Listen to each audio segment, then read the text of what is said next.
Okay, so I guess I can start. It's nice to see everybody again. And I'm thinking back to the last time that we were together, and I was talking about cosmic cobwebs. And I can truly say that that series was an inspiring one. I was truly inspired by the images that were coming out from the James Webb telescope. And they're still coming out, and I'm having to hold myself back from trying to do more and more of them because it's only going to get better, and I'm sure I'll come back to it at some point.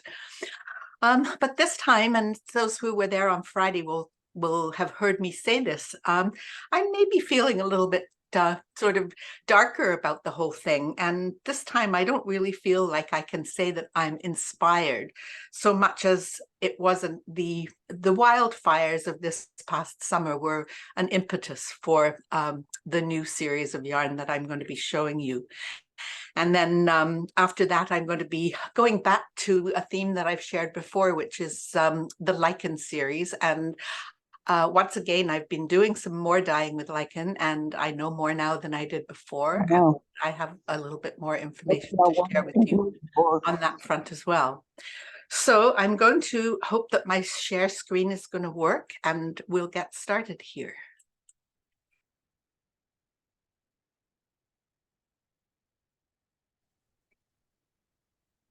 How are we doing? What? Not doing. We're not. Good. I Can you see the see it? screen.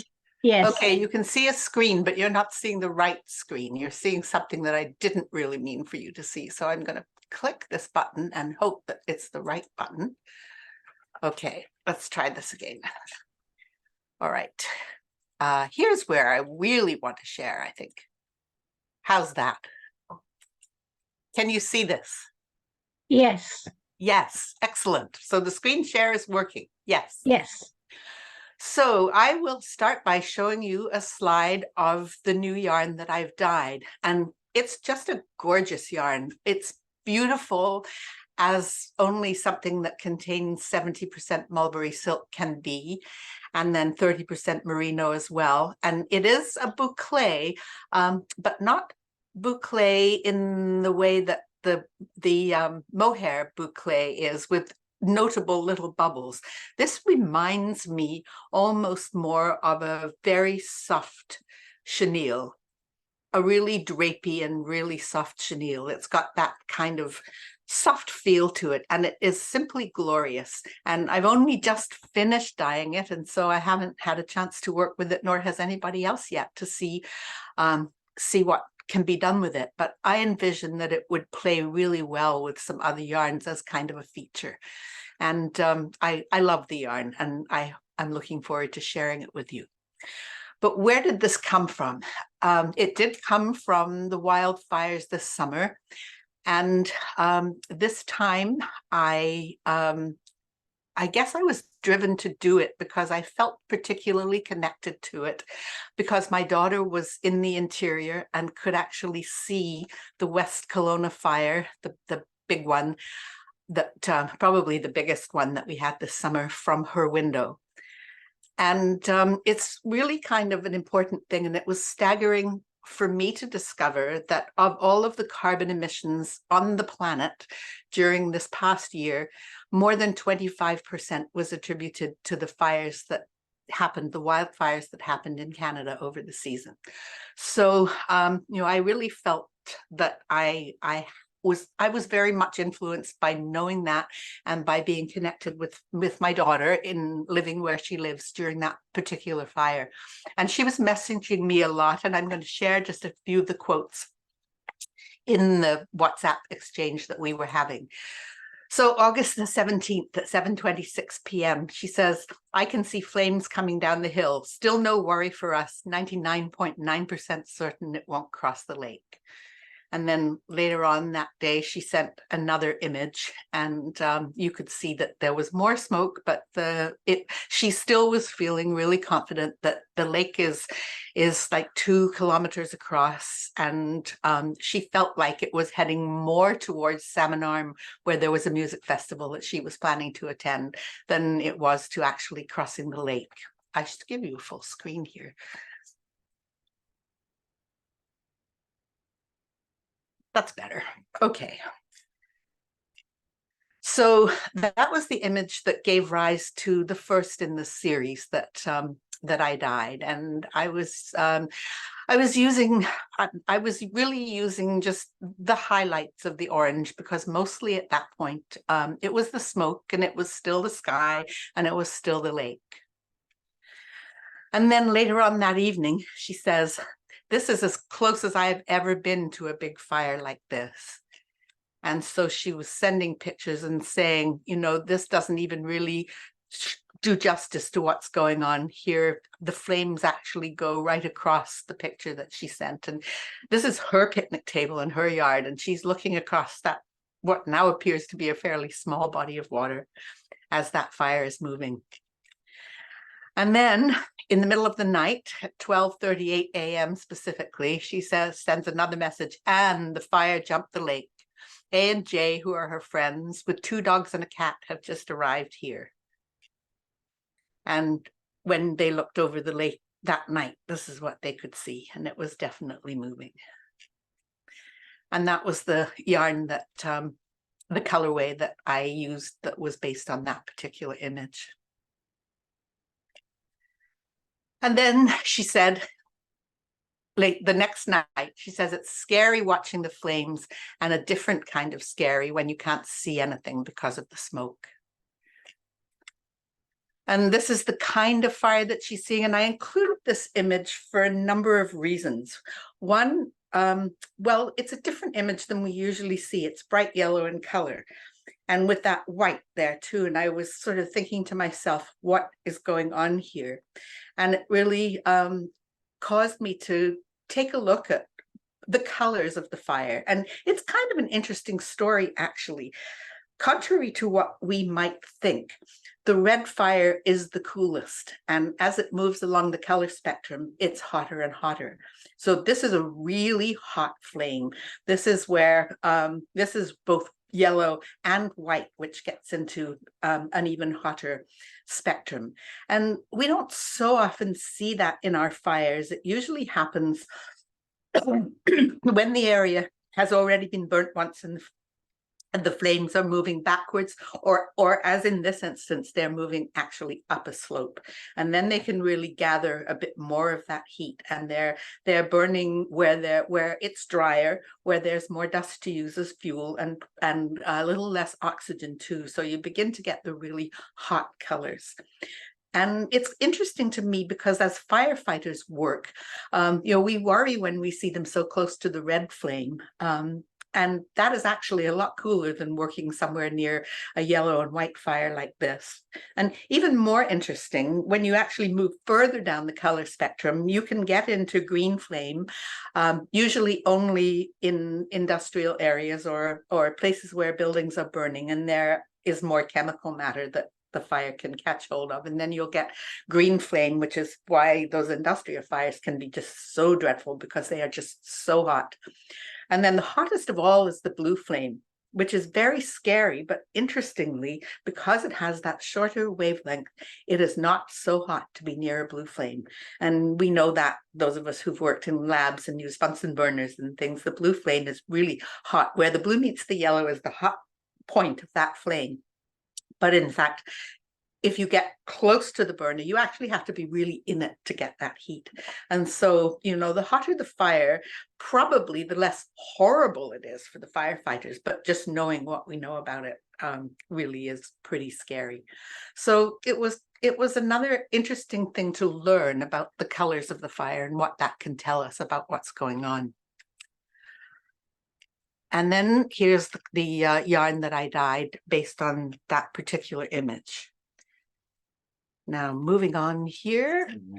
And then she said that the other scary part was the smoke, where you could see the smoke, but you really didn't know what was going on. And so this was the smoke image that I used for this 4th yarn in the series.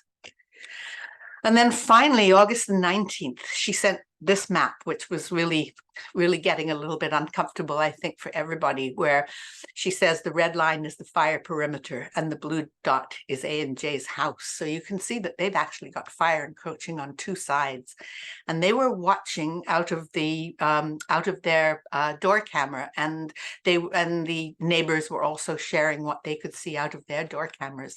And it was this kind of ethos, and this was like the middle of the night, where you get this kind of color flame. And that there's beauty in this. There really is. I mean, what a glorious colorway, but how awful to see that on kind of two sides of your house. And so that was the yarn that I dyed that kind of captured the ethos of that image. And I'm happy to say that the story for them had a happy ending, not for everybody, because more than 100 people in that fire did lose homes and buildings, and in the couple of smaller fires that were close by, one of which my daughter's mother-in-law was actually evacuated because of one of the close by fires.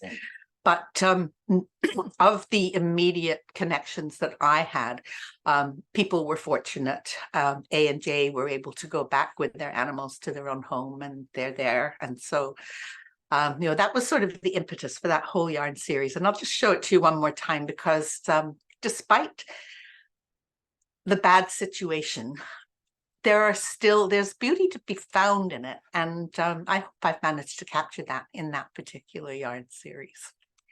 So moving on, you may wonder why I'm showing you this picture. Two reasons, really. One, because I'm sure you all know about Canada's icons, the beaver, which is an icon because of its role in the history, particularly of the fur trade, and the maple leaf because it's the best known, probably, emblem of Canada. And I actually subbed in this picture yesterday because Roz sent it as a live shot from the vacation that she's on the East Coast now in Nova Scotia. And she isn't with us today, but I wanted to put her in anyway, because she's always, she's a lively part of the presentations that we usually do together. So why is that in? Here we have the star-tipped reindeer lichen, and I have just discovered that Canada has a national lichen, and this is it, the star-tipped reindeer lichen. And it was actually adopted in 2020. And it was voted on. There were several candidates for the spot, and this is the one. And I am going to confess to some terrible ignorance here. I did not know until I began looking at this that, in fact, the caribou and the reindeer are one and the same. They have the same Latin name. And in Europe, they call it reindeer. And in Canada, interestingly, we call it caribou when it's in the wild and reindeer when it's in captivity. So that was an answer to the question I asked myself, which is why have we picked a reindeer lichen? That's not one of ours. So anyway, that's the reason.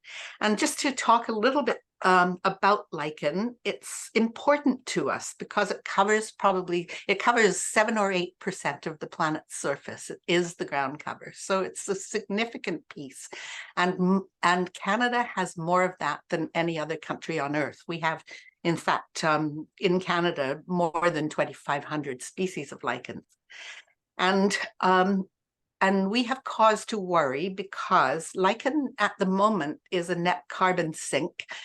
It grows very slowly and it sequesters quite a lot of carbon, and it is an important food source for the animals, particularly of the north. But as climate changes, we don't really know what is going to happen. If the lichen dies, is it now going to release a significant amount of carbon into the atmosphere? It's really staggeringly slow growing. It only grows maybe 2 to 3 millimeters a year. So if something happens to it, it's probably not going to be able to come back. And they estimate that it would take 1 million years for lichens to adapt to a 1 degree Celsius change in the temperature of the Earth. So it's really quite a I guess, canary in the coal mine for the world as to how our lichens are doing. Of interest to us who are dyers, lichen is actually the source of litmus paper, and it is, of course, the simplest way to measure whether a liquid is basic or acidic, and dyers do that all the time. And it is substances in lichen that are used. There are neutral lichens, and they extract them, and then they make them into a paper. And then if that paper is put in a base, it will become a purple or blue purple. And if it's put into an acid, it will become red. And that's really the basis for the lichens that we know that produce purple dyes. We do them with ammonia or urine in the traditional way. And it will, because it's basic, it will turn that to the purple end of the spectrum. And that's how the dye gets extracted. So this is the lichen that I've been using to dye my yarns, and it's called Loberia pulmonaria, otherwise known as, it's a lungwort actually, Loberia lobe, pulmonary lung. So it's a lung-shaped lichen. It's a pretty big one. And it is found really in our area, and particularly here where we are on the coast. You probably won't find it in the cities because of all the lichens, it may be the most intolerant of pollution and even the results of logging where there's more light. It just changes the environment so much that it's difficult for them to grow.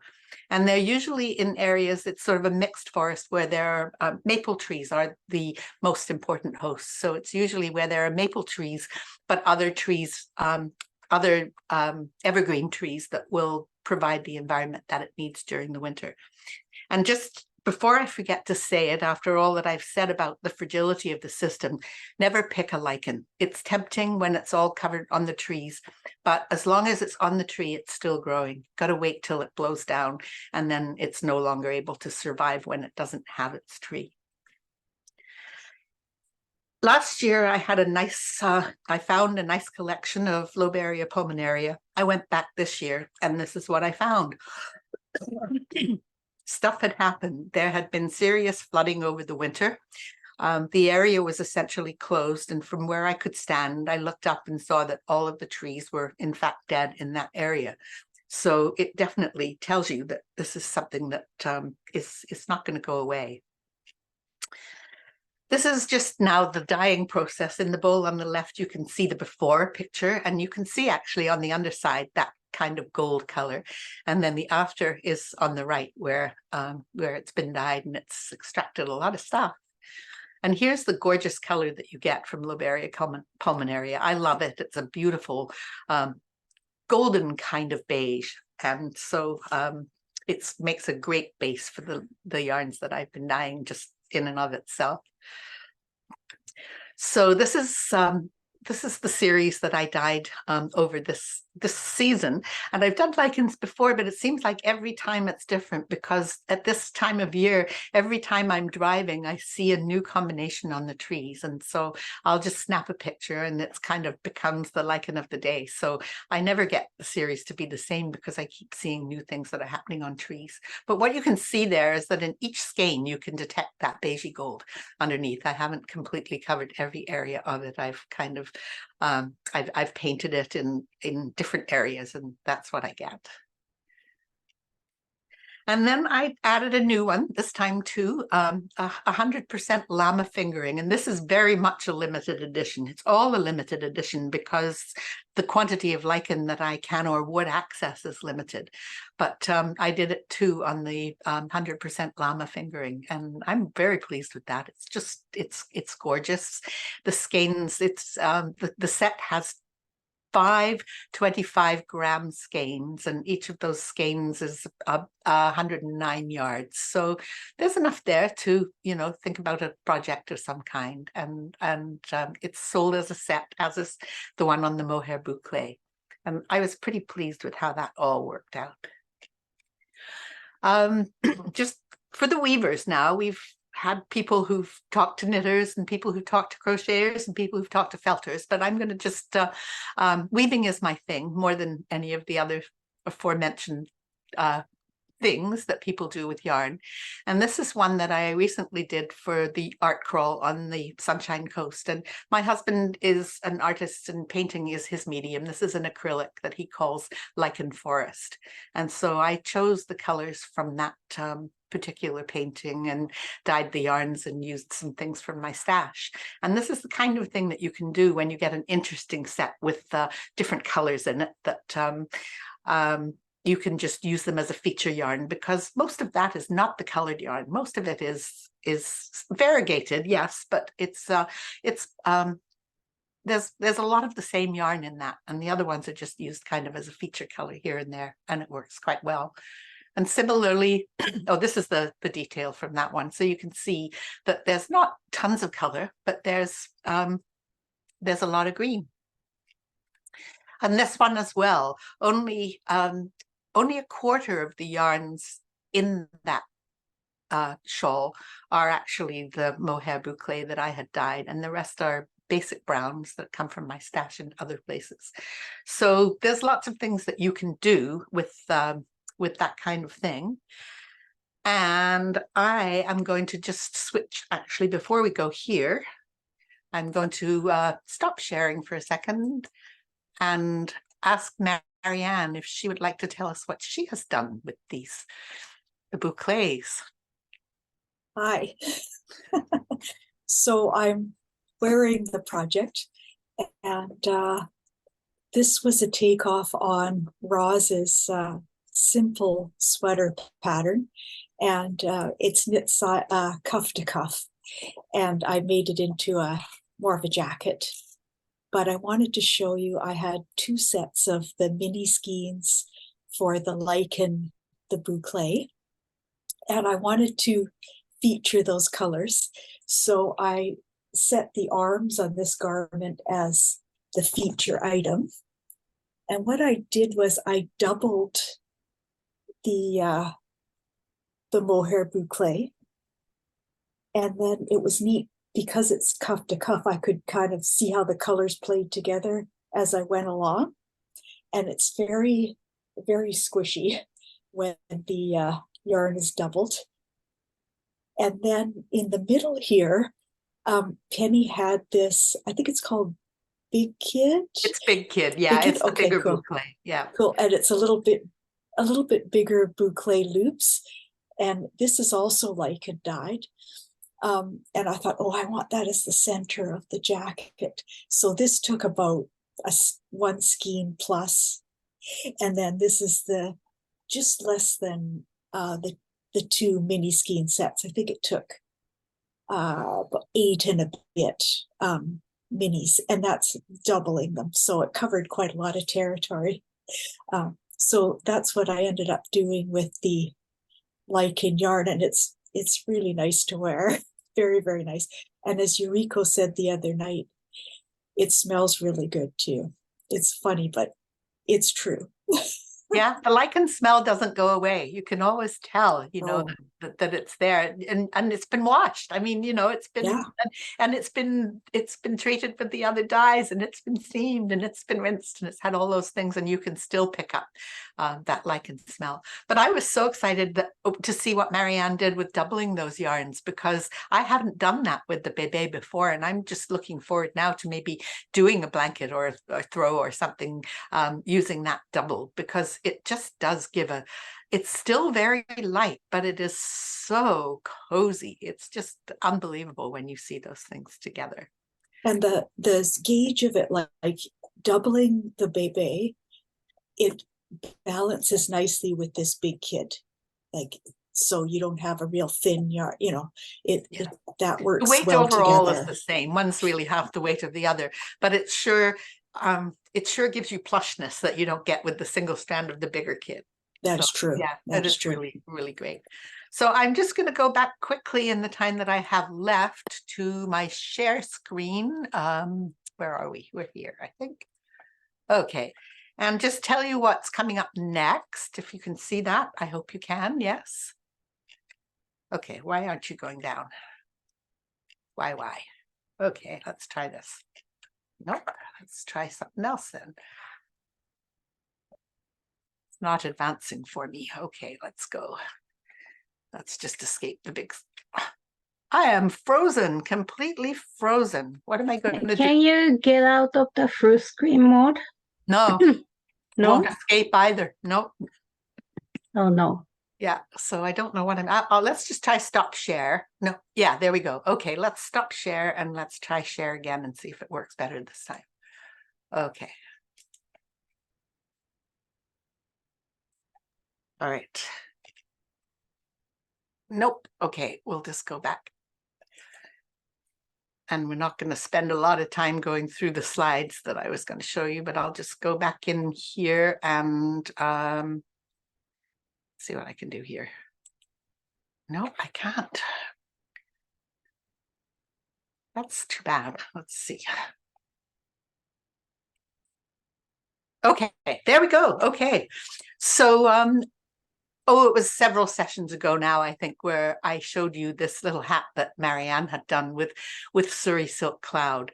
And it's a really, this has been really popular, the hats, because one skein, one Penny, yes. we don't see your You slide. don't see my slide. Okay, it's all you can't see my slide. Okay. You have to share it.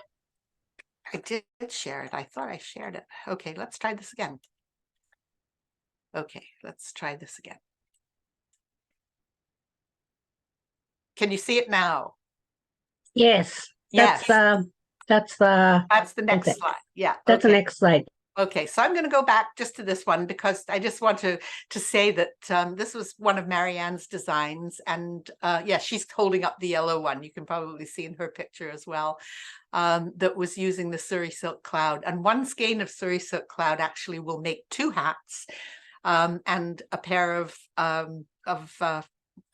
fingerless mitts, and with a little bit of yarn left over. So it's really it's an amazing yarn. That way you get an awful lot of yardage, but it's still a little heavier than the kid silk. It's considered a lace weight, but it's on the slightly higher lace weight spectrum than the kid silk that people are using. But I wanted to see how it would work as a yarn that you hold with other things. So again, Marianne worked out this little shrug where she was using it held together with another yarn, and she's holding up that shrug as well. And then let me just come down here one more, see if I can. There we go. And then this is the last one here. And this is and then I did one as well in the medium size. Marianne did hers in the small size, and it's just so easy. And I had said that I'm going to stop sharing now and go back. I'm going to go back here now, and I really thought that I was going to be able to show you another finished one today. And I finished the knitting, but I just didn't quite have the time to finish it. But it's a good opportunity just to show you that it really is. It's a simple rectangle. It just is. That's all it is. It's a simple rectangle, and then sewn together to make the sleeves. And it's just so cozy to wear. It's just the kind of thing you put on and you don't have to even think about it anymore. It's just on your shoulders and keeping you nice and warm. And just so as you know, it's another example of the fun stuff that we do when we can hold 2 yarns together. So those are the 2 that I used for that pink one. And the pink is just so pink. I don't know. Some people like that. I'm not one of them, but I can certainly live with this. So I think that's all I want to show you today. I think I'm in my time slot, and if anyone has questions, we have like about a minute left to be able to talk.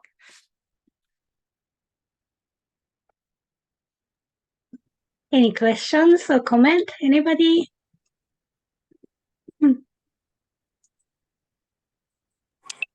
Okay, I guess it's over to you, Yuriko. Thank you, everybody, for coming. It was so fun. Yes. Monica's asking, what was the pattern for the shrug? Marianne has it on Ravelry. And what's it called? Marianne? Oh, beginner shrug. There you go. She put it in the chat. So it's on Ravelry, yes? Yeah, on Ravelry, yes. Okay. don't know what we'd do without Marianne. She's a volunteer, and I was thinking about her all during the last presentation as well, like all the things that have to be done that aren't dying, you know, like the labeling and the winding and the weighing and the, you know, all of those things. And so I don't know how I'd ever manage if we didn't have her as a volunteer in our studio. Yeah, she keeps us in check. She does. Yeah, she does.